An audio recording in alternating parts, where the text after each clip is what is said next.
शादी हुई गई कितनी दैया।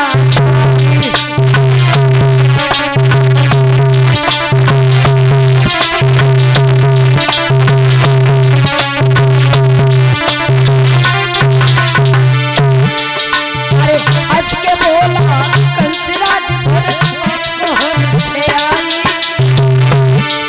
अरे कितने की जब शादी हुई गई कितनी दैया।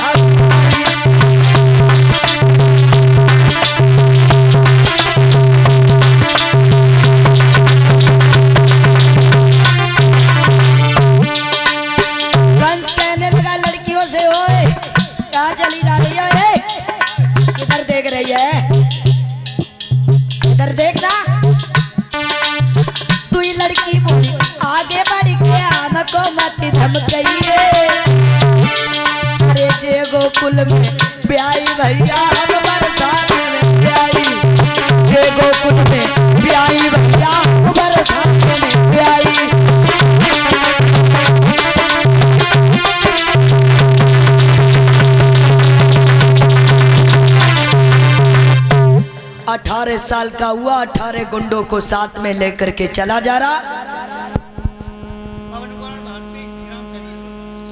और ये पवन कुमार भारती सैदुपुर से आए हुए हैं। ये 21 मुद्राएं दान कर रहे, 21 मुद्राओं का दान। कामना करेंगे भगवान से कि भगवान सदैव सुख शांति प्रदान करते रहे।